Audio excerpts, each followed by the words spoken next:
정부는 방역 관리를 한층 더 강화하고자 합니다. 내일부터 사회적 거리두기를 전국적으로 2단계로 격상합니다. 기존의 2단계 거리두기가 적용되던 수도권 이외의 모든 시도에 대해서도 2단계 거리두기가 적용됩니다. 구체적인 조치는 현재 수도권에서 실시되고 있는 조치와 동일합니다. 전체적으로 최근 2주간 확진자의 감염 경로를 보면 국내 집단 발병이 62%이고 조사 중 비율이 20.2%로 높아진 상황입니다. 또한 최근 2주간, 즉 8월 9일부터 8월 22일 사이에 65세 이상 확진자 비율은 32%이고 위중증 환자가 최근 들어서 증가하고 있습니다. 이번 주말에는 외출, 모임, 행사, 여행 등을 연기하거나 취소하고 집에 머물러 주실 것을 요청을 드립니다.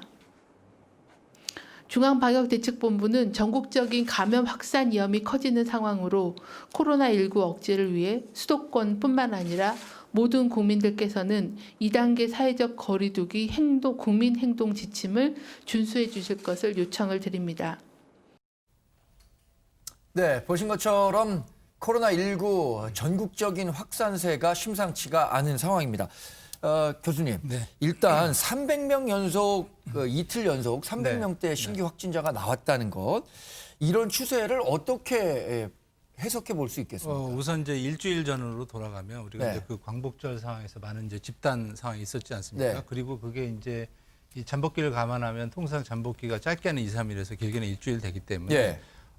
그때부터는 이제 우리가 이제 사회적 거리두기 안 한 상태였기 때문에 그 여파가 뭐 오늘까지도 이번 주까지도 갈 것 같다 그래서 아마 이제 숫자는 오늘 이제 조금 이따 나오겠습니다만 아마도 300명 이상 충분히 넘어서 400명 가까이 되지 않을까 싶고요. 다만 이제 지난주 우리 일요일이죠. 월요일부터 이 문제 때문에 이제 우리가 사회적 거리 2단계를 발효를 했지 않습니까?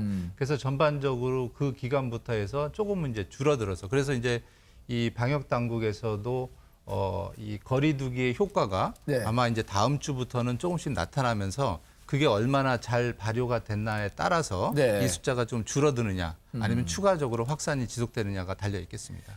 우리가 이게 코로나19 확산세를 얘기할 때 1차 대유행은 지난번에 신천지 교회 사태에서 비롯됐을 때 대구 경북에서 대규모 유행이 있었던 거죠. 이번을 그러니까 2차 대규모 유행이다 이렇게 봐야 되는 건가요? 그렇습니다. 이미 방역 당국에서도 2차 그 대유행의 시작이라고 얘기를 했던 게 지금 우리가 이제 신천지 상황 2월 18일 날 31번째 환자로 시작이 됐는데 그때 이미 숫자가 지나고 봤지만 총 5,000명 수준에 달하거든요. 그래서 물론 이제 그때 숫자와 지금을 당하게 비교하기는 어렵지만 그 확산되는 패턴 오히려 더 안 좋은 상황, 도시에 집중이 돼 있고 신천지 상황에 비해서 더 활동성이 더 많은 사람들이 증가를 했기 때문에 그런 상황이라고 하면 추가적으로 지방으로 지금 이미 가면서 환자 늘어나는 추세가 그때보다 더 가파르기 때문에 이 사회적 거리두기를 잘 하고 그다음에 의료진에서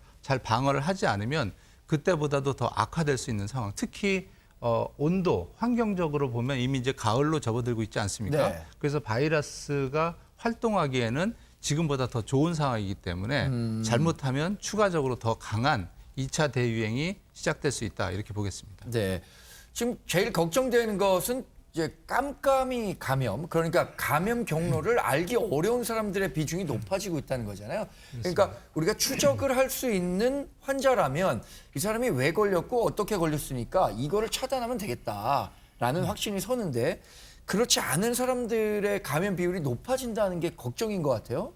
그렇습니다. 지금 현재 그림에도 나오는 것 중에 하나가 이 연세 드신 분이 많아진 것도 문제고요. 우리가 이제 깜깜이 환자라는 얘기를 할 때 정부에서 목표치가 깜깜이 환자 비율, 이른바 감염 경로를 알 수 있는 모르는 환자를 5%로 잡았었는데 지금 현재 20% 이상이 감염 경로를 모르는 상황으로 치닫고 있습니다. 그러니까 5%에 20%니까 4배 이상 증가한 거죠.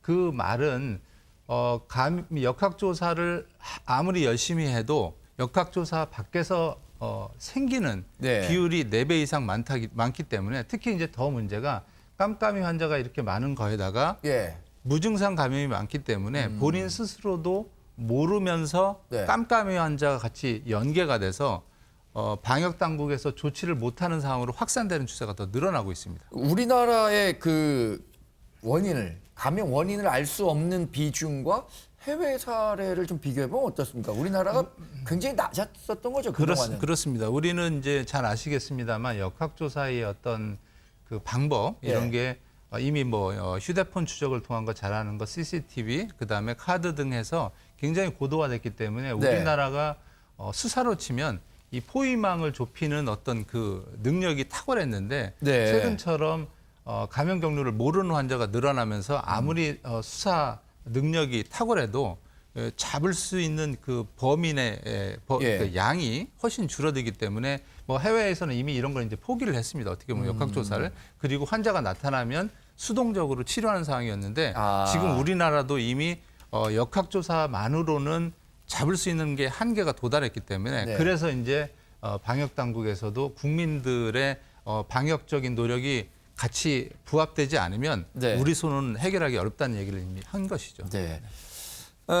정부가 이제 우리 사회에 대해서 이 사회적 거리두기 2단계를 전국적으로 확대하기로 했죠. 이 거리두기의 단계를 한번 좀 살펴볼 필요가 있을 것 같은데 김 교수님이 이 전국적인 사회적 거리두기 2단계 확대 적용에 대해서 의미를 좀 설명해 주시죠. 예, 일단 뭐 3단계까지 넘어가지 않아야 된다고 생각을 하고요. 그렇게 예. 되면 국민 생활 전반적으로 예를 들면 여러 가지가 불편한 상황들이 벌어지기 때문인데요. 그래서 네. 저는 뭐 아까도 마찬가지지만 우리가 좀 국민 의료진 방역 당국 덕분에 소위 K 방역이라는 걸 만들어내는 것처럼 이번 예. 그렇게 했으면 좋겠습니다만 일단 2단계는 지금 시행되고 있는 건데 실내에서는 50명, 예. 실외에서는 100명 이상의 집회가 금지가 되죠. 이제 3단계로 넘어가게 되면 10인 이상 모임이 금지가 되는 상황입니다. 이제 네. 그러니까 거의 모이지 못하게 되는 상황인 거죠. 그렇죠. 그다음에 이제 뭐 여기 나와 있지만 스포츠 행사 같은 경우도 이제 3단계는 경기가 중지되는 건데요. 많은 부분들이 지금 이번에도 뭐 프로야구가 진행되면서 상당히 기뻐했었는데 프로야구도 이제 할 수 없는 상황이 되는 거고요. 또 하나는 이제 공공기관 같은 경우는 저희 운영 중단 2단계, 3단계 다 마찬가지입니다. 그리고 이제 민간 같은 경우는 고위험 시설군 12군데 같은 경우 지금 예를 들면 영업을 못하고 있는데 네. 3단계 같은 경우는 21시 이후에나 영업이 안 되는 쪽 강화되는 방식이 벌어지게 되는 거고요. 네. 거기다 이제 등교 원격 수업을 지금 병행하고 있는데 3단계로 넘어가게 되면 거의 이제 원격 수업 또는 휴업 형태로 갈 수밖에 네. 없기 때문에 전체적으로 우리 경제, 일상생활 자체가 상당히 제약을 받는 상황으로 갈 수밖에 없다. 예. 저는 그런 측면에서 좀 자발적인 방역을 통해서 3단계로 넘어가지 않겠으면 좋겠다라는 생각하고 방역 당국이 과거처럼 좀 선제적인 대응을 해줬으면 좋겠다. 네. 그다음에 의료계가 좀 헌신성을 보여줬으면 좋겠다. 이렇게 좀 3박자가 맞춰져서 2단계에서 빨리 정리를 해서 우리 경제, 그다음에 우리 국민의 일상생활, 생명 안전 이런 것들이 최대한 위협되지 않는 방향으로 빨리 꺾일 수 있도록 노력을 했으면 좋겠습니다. 네. 문재인 대통령도 전 국민적인 협조를 부탁하고 있죠. 문재인 대통령의 당부 사항도 저희가 직접 한번 들어보고 이야기 이어가겠습니다. 예, 모두 이제 바쁘실 줄 알지만 정말 걱정이 돼서 왔습니다. 뭐 걱정이 매우 큽니다.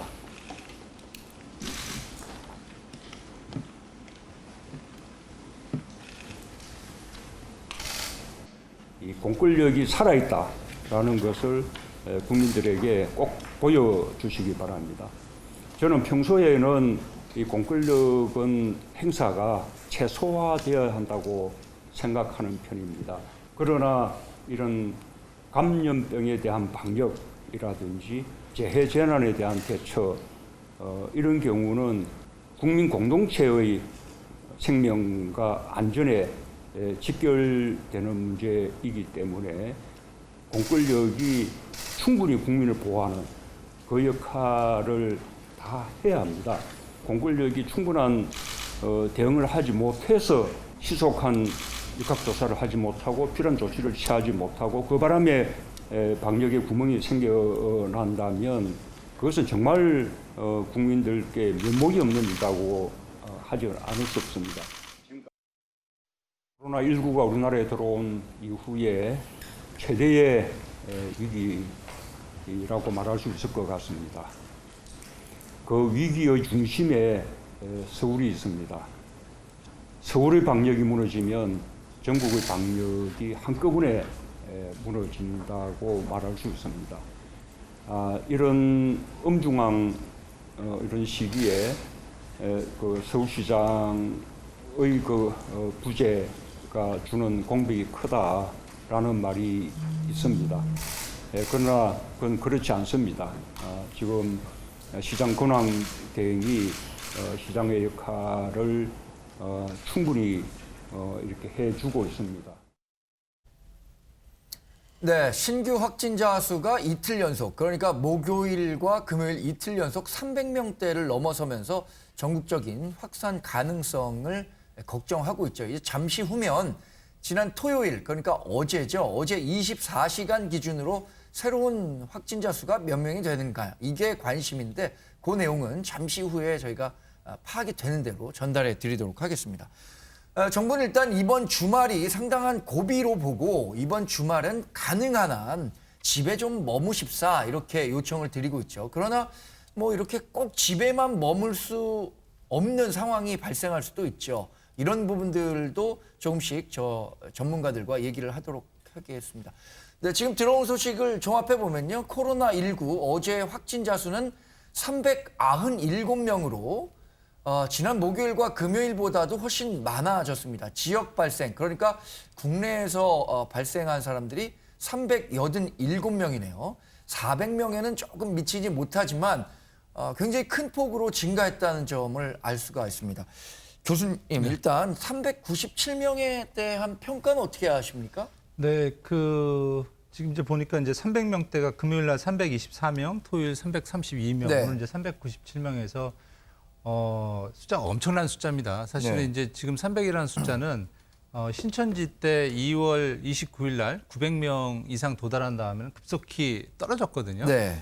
그 이후에 우리가 이제 숫자가 주로 알았던 게 뭐 20, 30명 수준이었는데 예. 어느새 지금 10배 수준으로 늘은 것이고요. 그렇죠. 300명이라는 거는 확인된 숫자가 300명이라는 아, 거고 그렇죠. 이미 예. 바이러스는 상당히 많이 활동을 하고 있다는 거고요. 활동을 하고 있는 가운데서도 안 좋은 게 지난번 광복절 이후로 해서 네. 지역적으로 지금 17개 시도시에 다 퍼져 있습니다. 네. 제주도까지 내려갔다는 거기 때문에 추가적으로 저 숫자 이외에 활동하고 있는 바이러스가 굉장히 많다. 네. 그리고 또 무증상 활동이 많다. 그러니까 이런 경우에는 지금 고강도 이른바 2단계 사회적 거리두기, 예. 그리고 더 심각하게 되면 3단계 사회적 거리두기. 우리가 이제 3단계 사회적 거리두기의 요건이 있는데 예. 현재로 보면 그 요건을 오늘 보면 벌써 넘어섰습니다. 아, 그러네요. 왜냐하면 100명에서 200명이 평균 하루 확진자 수인데 네. 제가 조금 아까 계산을 해보니까 지금 일주일간의 평균 숫자만 해도 290여 명에 육박은 합니다. 네네. 평균 숫자가. 그렇다는 건 이미 200명을 훌쩍 넘었다는 거고요. 다행스러운 거는 요건 중에 하나가 일주일에 더블링 현상이라고 해서 네. 100명이 200명 갑자기 되거나 그런 상황은 아직 발생은 안 했습니다만 네. 지금 상황으로서 보면 200명을 훌쩍 넘어섰기 때문에 네. 3단계 요건에 거의 다가섰다. 그래서 국민들이 여기서 방역의 주체로서 협조하지 않으면 예. 정말로 우리가 필수 생활 의료시설 등 이외에는 가지 못하는 경제도 망가지고 아주 예. 안타까운 상황이 될 수 있다는 점에서 매우 우려스러운 상황입니다. 이 코로나19 초기에 이른바 재생산 지수라고 해서요. 감염력이 얼마나 되느냐. 이게 통계가 한 2.34명 정도 됐었던 네, 거잖아요. 여전히 이 코로나19의 재생산 지수는 그 정도에서 떨어지지 않고 있습니까? 중간에 신천지 때가 2, 3월에서 왔다 갔다 했는데 그 이후 숫자가 확 떨어졌을 때는 2, 30명으로 갔을 때는 1.0, 0.96해서 그냥 그 현재 숫자만 유지되는 네. 그런 거였는데 최근에 같은 경우는 2.88 거의 3까지 육박을 했습니다. 그러니까 쉽게 얘기하면 한 명이 3명, 3명이 9명, 9명이 27명. 그러니까 지금 이 그래프만 봐도 지난주에 일주일 전에 100명 수준이었던 게 지금 이제 397명까지 올라갔지 네. 않습니까? 그렇다는 거는 추가로 확산될 숫자가 많은 거고 더 안타까운 게 그렇게 확산되면 격리자 수가 많아지고 예. 격리자 수 중에서도 위중한 환자가 많아지고 예. 위중한 환자가 많아지면 다시 사망자가 많아지는 이런 악순환. 그러니까 의료진의 이렇게 막 커버할 수 있는 효과가 안 좋기 네. 때문에 그런 점에서 매우 우려스럽다 하겠습니다. 천 교수님, 일단 정부가 여튼 사회적 거리두기라는 게 사회 활동을 좀 조금 네. 가능한 좀 적게 하자 이런 거잖아요. 주말에도 가능한 외출 좀 자제하자 이렇게 얘기를 했는데 그렇다고 아예 안 할 수는 없는 거잖아요. 그러니까 주말에 외출하게 되거나 사회적 활동을 하게 되는 분들이라면 그래도 또 꼭 지켜야 될 것 어떤 게 있을까요? 기본적으로 사실은 이제 저희가 1차 대유행을 하고 지금 이제 2차 대유행 예. 시기인데 제가 1차 대유행을 소위 이제 대구를 중심으로 진행이 됐었는데 예. 공교롭게도 그 당시에 이제 대구에 제가 이제 머물고 있어서 예. 그 당시 분위기를 많이 이제 좀 잘 알고 있는데 그 대단히 이제 모든 경제 활동이 다 완전히 위축이 됩니다. 마비가 그렇죠. 됩니다. 식당들이 일단 문을 다 닫게 되고 그 당시에도 처음에 이제 발생을 많이 이제 이렇게 갑자기 말이 되니까 네. 이제 우왕좌왕하죠. 처음에는 어떻게 해야 될지 모르니까 기본적으로 이제 마스크를 써야 되니까 마스크가 그 당시에 부족해서 마스크 이제 줄 서고 하는 마스크 대란이 있었지 않습니까? 그 마스크 공포가 일정 정도 지나간 다음에 그 다음에는 모임에 이제 전부 이제 모임을 갈 수가 없으니까 모임을 자제하는 그 외에는 다른 이제 사실은 뭐 예. 국민들이 할 수 있는 그런 게 행동이 이렇게 많지가 않으니까 모임들이 없게 되고 그다음에 식당들이 다 지금 말씀드린 대로 문을 닫게 되는데 네. 식당은 제가 들어보면 이제 뭐 사람들이 모임을 못 한다 이런 걸 떠나서 식당 주인 자체가 불안해서 네. 일단 문을 열 수가 없습니다. 그 어떤 분들이 오는지를 모르고 또 어떤 분들이 그중에 확진자가 와서 예. 이렇게 또 가면 그다음에 그 식당에서 또 생겼다 그러면 추가적으로 영업에 타격을 받기 때문에 그렇게 해서 식당들이 지금 이제 이번에는 아직 이제 서울 같은 경우에는 뭐 식당들이 대규모로 지금 문 닫고 하는 이런 사태 상황까지 오지는 않았습니다만 네. 당시에 대구에서 보면 뭐 동네 뭐 모든 식당들이 다 문을 닫는 그렇죠. 그런 상황까지 가서 실제로 사실은 우리 개인이 어떻게 뭘 한다 이런 걸 떠나서 지역 사회 전체가 사실 올스톱 되는 네. 그런 상황이 이렇게 우려가 됩니다. 네. 그러니까 그 개인 방역이나 위생 관리는 사실 누구든 아주 철저히 해야 되는 수밖에 없을 것 같은데 정부 방역 있잖아요, 김윤우 변호사님. 예. 어떤 부분에 가장 중점을 둬야 될까요? 그러면 앞으로. 일단 국민들의 자발적 준수를 유도하는 홍보를 예. 강화해야겠지만은 가장 중요한 건 증상 발현자와 접촉자를 빨리 찾아서 검사를 하는 데 있지 않을까 생각이 예. 듭니다. 근데 다만 이제 아까 교수님 말씀하신 대로 깜깜이 환자가 20%고 예. 또 무증상 감염자가 많다면 이제 앞으로는 증상 발현자와 접촉자 위주에서 예. 또 무증상자더라도 샘플 검사를 좀 해나가야 되지 않을까 이런 생각도 듭니다. 물론 네. 이건 뭐 전문가이신 교수님 의견을 뭐 더 들어봐야겠습니다만은 일단은 지금 빨리 증상 발현자와 접촉자를 더 빨리 찾아가지고 더 많이 검사하는 것 예. 이게 뭐 가장 중점을 둬야 되는 부분이 아닐까 싶습니다. 네.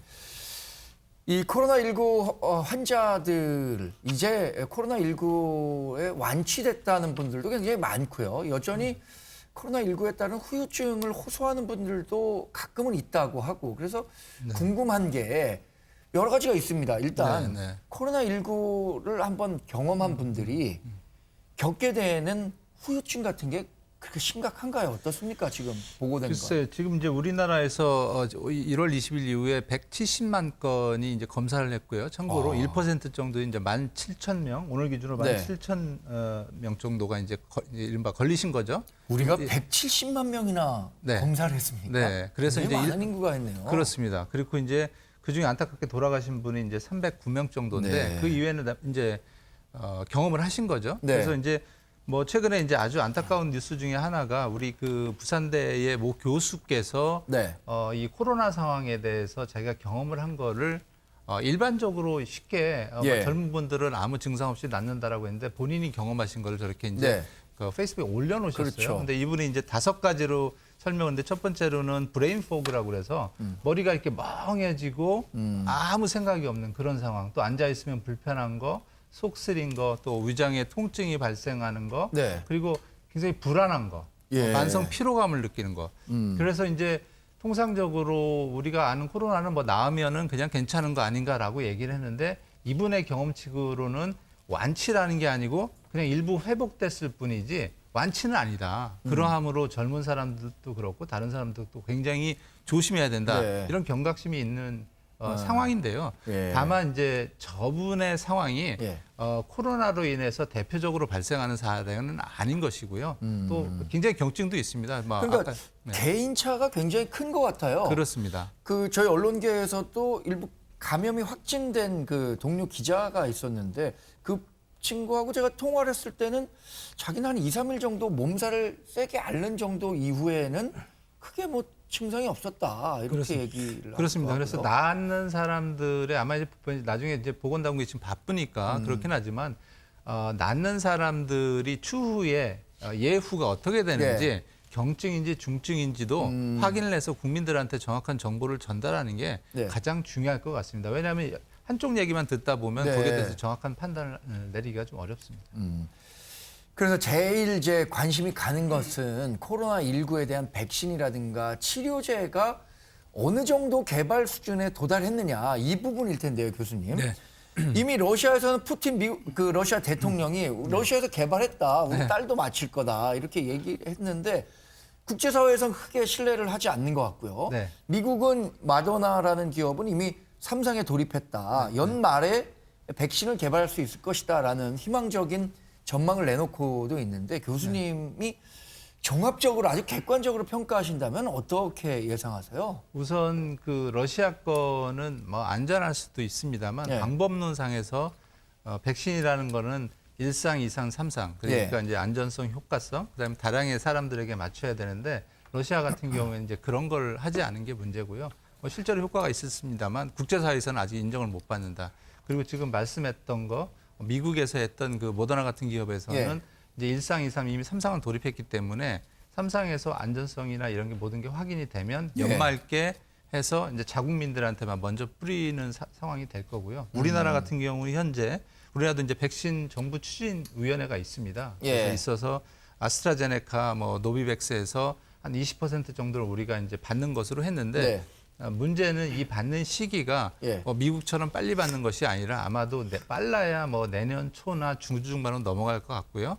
또 문제가 백신을 받는다 쳐도 백신을 실제로 맞으려고 하는 사람이 생각보다 많지 않을 수도 있다. 왜 그러냐면 미국 같은 경우는 백신 이른바 부작용론, 불신론이 많아서 내가 왜 건강한데 멀쩡한데 왜 맞느냐 이런 사람도 있거든요. 그래서 우리나라에서도 이제 백신이 실제로 손에 쥐더라도 국민들이 백신에 대한 수능성, 특히 부작용이 없다는 거에 대한 어떤 안전성을 잘 확보가 되지 않으면 실제적으로 우리가 원하는 게 이제 지역 주민의 60% 정도가 면역이 돼야 이른바 얘기하면 예방 접종이 돼야 바이러스가 들어와도 막는데 그런 상황까지 되려면은 백신이 손에 쥔 것뿐만 아니라 실제로 60% 이상이 맞아야 되기 때문에 여러 좀 과정이 많이 필요한 상황입니다.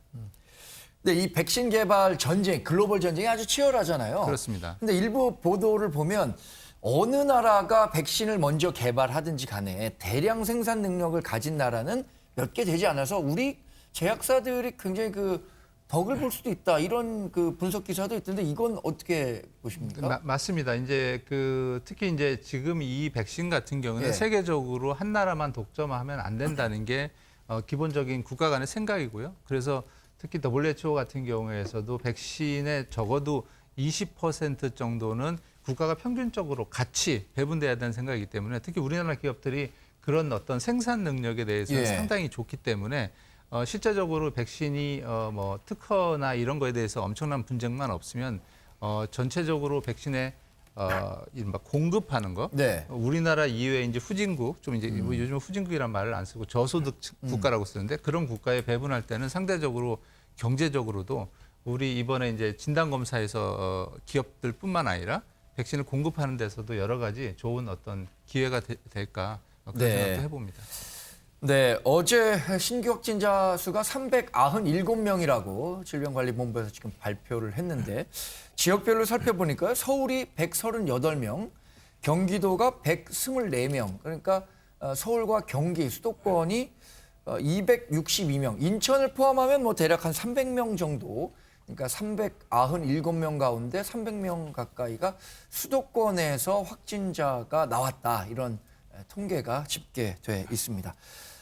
저희 다음 주제로 한번 이어가 보도록 하겠습니다.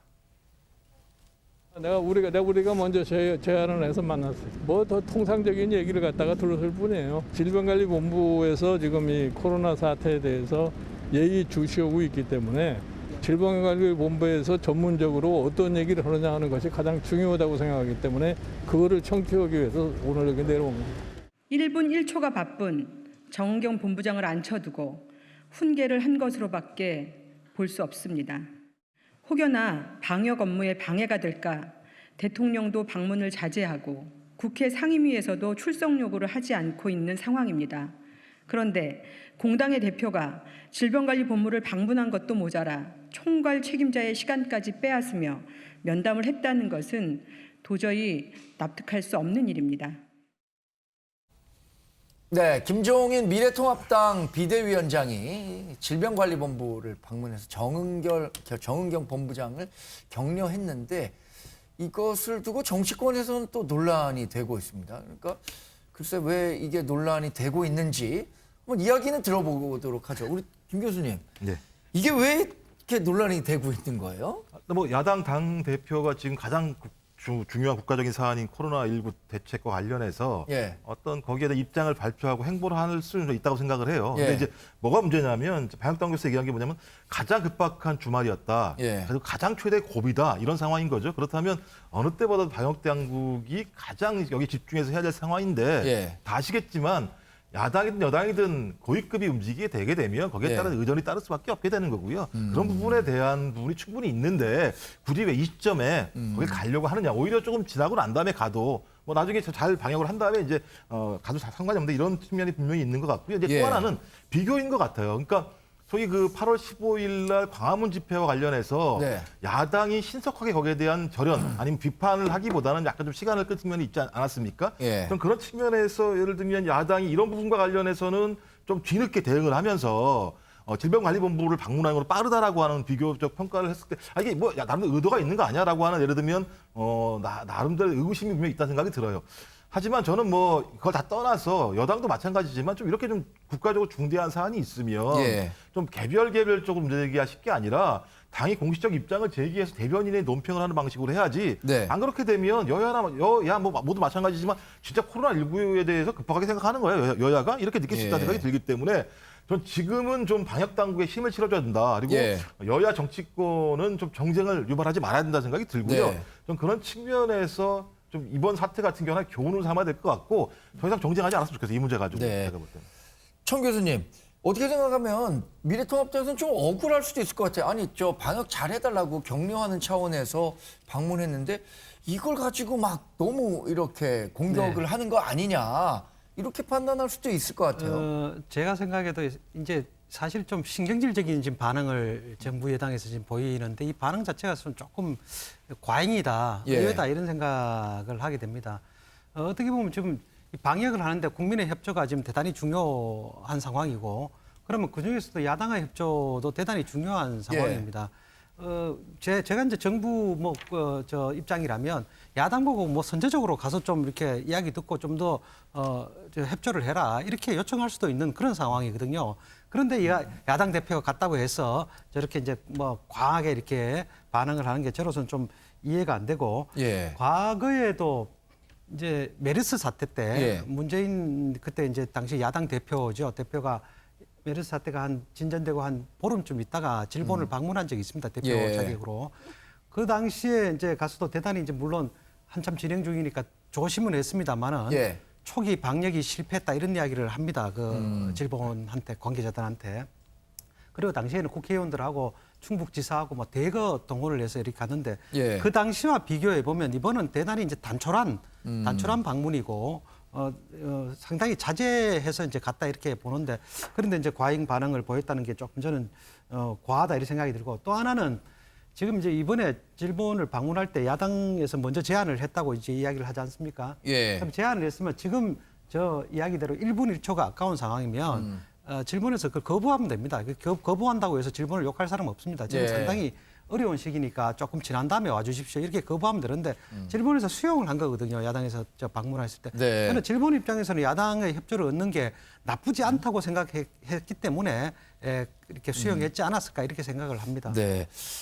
그러니까 뭐 김종인 통합당 비대위원장도 뭐 나쁜 뜻에서 가지는 않았을 거예요. 분명히 방역 같이 잘 하자 이런 뜻에서 했을 거고 아마 이것을 문제 삼는 민주당에서도 방문 자체보다는 방문한 시기가 좀 잘못된 거 아니냐 이렇게 한 것 같은데 여하튼 합심해서 코로나19를 이겨내는데 뭐 여야 정쟁의 대상은 아니겠죠. 이 부분도 그냥 뭐 좀 조용히 좀 지나가는 게 좋지 않을까라는 생각을 해봅니다. 관련해서 아마 이런 내용들 때문에 민주당에서는 이 김종인 비대위원장에 대한 비판 수위를 높였는지 모르겠습니다. 이 내용까지 짚어보시면 그 흐름을 이해할 수 있을 것 같습니다.